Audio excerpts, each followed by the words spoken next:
आईपा की टीम को हमारे तरफ से बहुत बहुत बधाई कि आप लोग हम जैसे कार्यकर्ताओं से सरकार की बारे में पूछ रहे हैं। इसके लिए आपको बहुत बहुत धन्यवाद।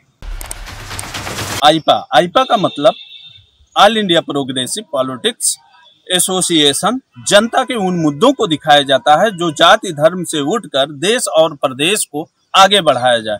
जनता के लिए एक मंच उपलब्ध कराया जाता है जिससे जनता अपनी बात कह सके और सरकार तक उनकी बातें पहुंचे। भारतीय जनता पार्टी के कई पदों पर रह चुके हैं बीजेपी के वरिष्ठ नेता हैं भगवान भगत सिंह। आइए हम उनसे बात करते हैं।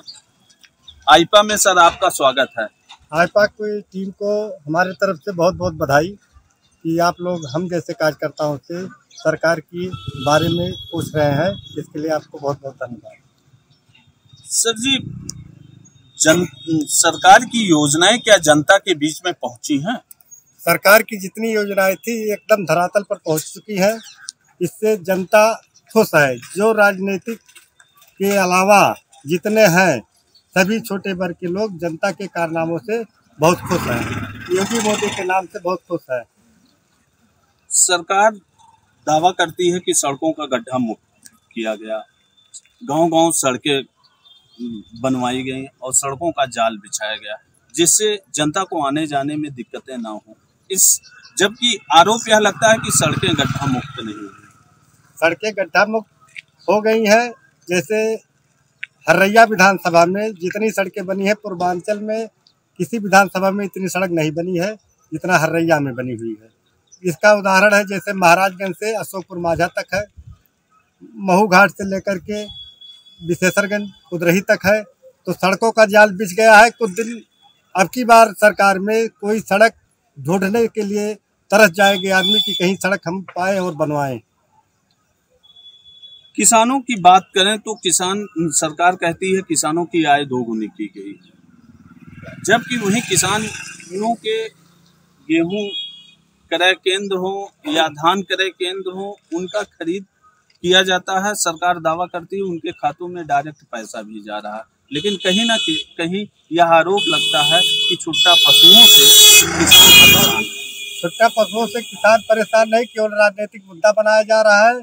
और ये पशु जो है ये जितना चरते हैं उससे कोई बहुत तो नहीं है, लेकिन जो छोड़ता है वही ज़्यादा हल्ला मचाता है। ये सरकार की तो नहीं है। सरकार तो योजना बना रही है हर जगह, लेकिन तो सब लोग उस पर अमल नहीं कर रहे हैं। सरकार ने व्यवस्था बनाया है पशु गौशाला, उसमें भी सरकार का इससे कोई वो नहीं है, इसका कोई बाधक नहीं है। अगर हम बात करें गन्ना किसानों का तो यह भी सरकार का दावा है कि 15 दिन के अंदर गन्ना किसानों का मूल्य भुगतान किया जा रहा है, लेकिन यह आरोप लग रहा है जैसे मुंडेरवा चीनी मिल आपके बस्ती जनपद में सरकार ने खोला और गन्ना किसानों के लिए सुविधाजनक भी है, लेकिन वहीं दूसरी तरफ इसी सरकार में वाल्टरगंज चीनी मिल बंद हो गई और रुधौली चीनी मिल गन्ना किसानों का पेमेंट नहीं हो रहा। उसके लिए सरकार प्रयासरत है। उसके लिए सरकार कार्रवाई कर रही है। अगर गन्ना मिल नहीं देगी तो उसके खिलाफ नोटिस जारी करके और उसके खिलाफ कार्रवाई की जाएगी। सरकार की योजनाएं क्या, जैसे आवास हुआ, शौचालय हुआ, वृद्धा विधवा पेंशन, क्या जनता को मिल रहा है? जनता को हर एक सुविधा मिल रही है। जनता को जैसे छात्र विद्यालय से हम उठा रहे हैं इसका वो कि विद्यालय में लड़कों की पढ़ाई, उनकी व्यवस्था, उनका ड्रेस, इसके बाद आवास, शौचालय, सम्मान निधि और किसानों के लिए किसान सम्मान निधि जैसे तमाम योजनाएं, पेंशन है, वृद्धा पेंशन है, इसको सरकार ने बढ़ाया है और ये धरातल पर उतर रहा है। जनता में सरकार को लेकर उत्साहित है। जनता जो है सरकार के बारे में योगी मोदी के नाम पर सरकार के पक्ष में हमेशा तैयार है। गांव में इसी का वो है कि ऐसी सरकार आज तक कोई आई नहीं थी। आज तक जो सरकारें थी सब में बंदर बाट होता था। इसमें जो है एक पैसा अगर आता है तो खाते में आता है, कोई इसमें दखलंदाजी नहीं कर सकता है। दलाल वलाल इससे छुट्टी पा गए हैं। वही लोग अपना र्यूमर उड़ाते हैं, सरकार के विपक्ष में बातें रखते हैं। हम तो कहते हैं कि जो सपा सरकार ये कह रही है कि हम आएंगे पुरानी पेंशन लागू करेंगे, हम कहते हैं कि अगर हमको प्रधानमंत्री बना दीजिए तो हम बेरोजगारों को 1-1 लाख रुपया देंगे, लेकिन जब हमको बनना नहीं है तो क्या करें। इसीलिए सरकार जो बोल रहे हैं सपा वाले कि हम पेंशन बहाल करेंगे, इनकी सरकार थी 4 में अगर ये लागू हुआ था, पुरानी पेंशन बंद हुई थी, तो ये सरकार में आए, केंद्र में भी इनकी भूमिका थी, जब केंद्रीय सरकार बनी थी उसमें सहभागी थे, लेकिन इन्होंने कुछ नहीं किया। ये जुमला है, ये केवल चुनाव के समय ही ये लोग अपनी बात रखते हैं, इसके बाद ये फिर लुप्त हो जाते हैं, कहीं इनकी लता पता नहीं रहता है। आपका गांव जो है बाढ़ क्षेत्र में पड़ता है। आज़ादी के बाद से कई सरकारें आई, कई राजनीतिक दल आए और ये वादा किए कि यहाँ बंधा बनेगा, मरम्मत होगा। कई गांव इस घाघरा नदी के कटान में बह भी गए, कई परिवार उजड़ भी गए, उनका फसल भी बर्बाद हो जाता है और फसल जो तैयार होता है अगर बाढ़ आ जाती है तो बह जाता है। तो ऐसे स्थिति में वर्तमान सरकार वहाँ क्या की? सरकार ने हमारे यहाँ कटरिया चाँदपुर बंधा है, जो बहुत दिनों से उस पर हाहाकार मचा रहता था, लेकिन ये सरकार आने के बाद उसको ऐसा बना दिया गया है कि अब उस पर बाढ़ का कोई खतरा नहीं रहता है और किसान उससे बहुत संतुष्ट हैं। और इसी को लेकर के अभी जो 84 कोसी परिक्रमा मार्ग है, सिरवा घाट पुल बनेगा, उससे और किसानों के लिए बाढ़ से राहत मिलेगी और वो किसानों की दशा तय करेगी कि किसान कितने उससे संतुष्ट होते हैं। वो बहुत अच्छा ही प्रोजेक्ट है जो 84 कोसी परिक्रमा मार्ग जा रहा है, सिरवा घाट पुल बनेगा, इससे भी बाढ़ में निजात आएगी। आप हरैया विधानसभा में रहते हैं और हरैया विधानसभा में मख मखौड़ा नाम से विख्यात है, जहां राजा दशरथ यज्ञ किए थे और उन्हें 4 पुत्रों की प्राप्ति हुई थी। कहीं ना कहीं बीजेपी सरकार वहीं से 2014 में राजनीति शुरू की और वही मुद्दा उठाकर 84 कोसी परिक्रमा का मुद्दा उठाकर केंद्र में सरकार बनाई, लेकिन जैसा विकास चाहिए वहाँ मखौड़ा में विकास नहीं हुआ। मखौड़ा के विकास के लिए सरकार इंटरनेशनल तौर पर काम कर रही है। मखौड़ा ही अयोध्या से बढ़कर के मखौड़ा बनाया जाएगा, उसका शुरुआत हो गया है और विश्व पटल पर मखौड़ा विकसित किया जाएगा।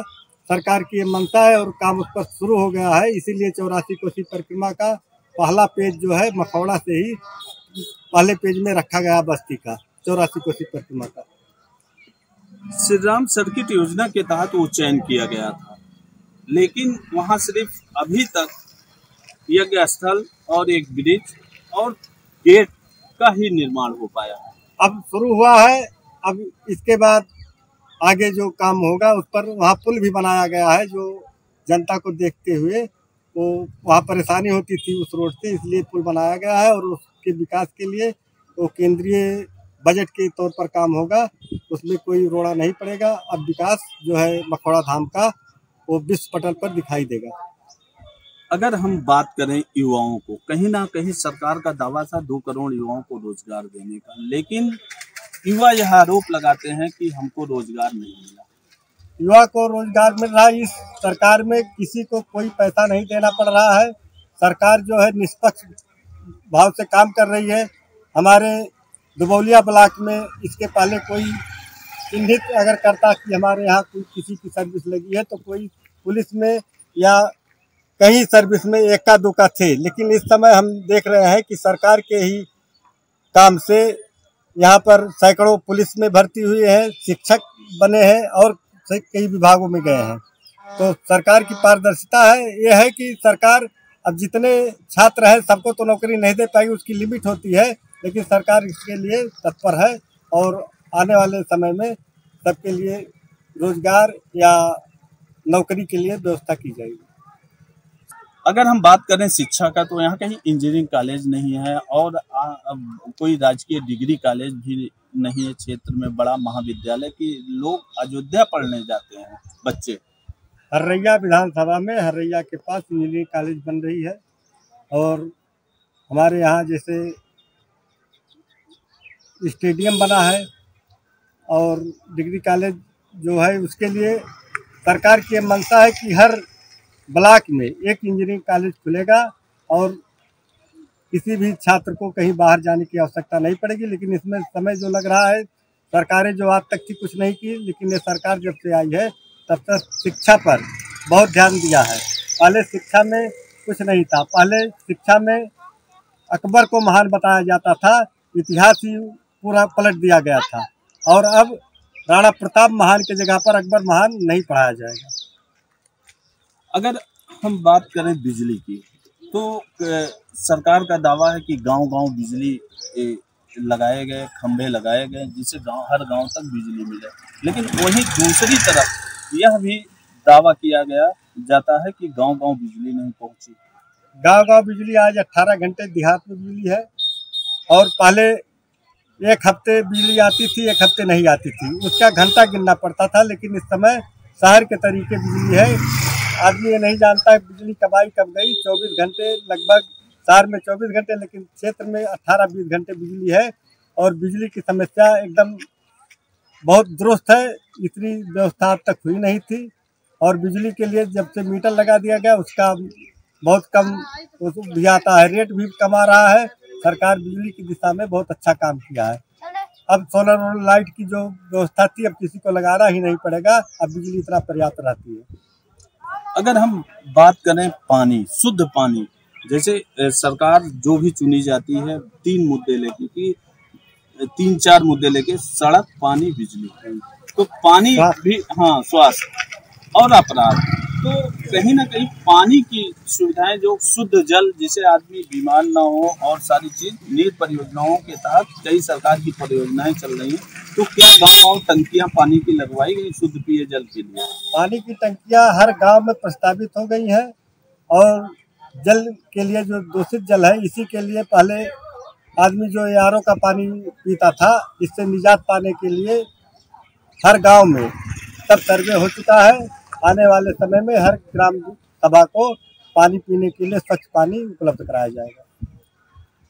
अगर हम बात करें 2022 चुनाव चल रहा है, तो क्या जो वर्तमान सरकार है फिर रिपीट करेगी?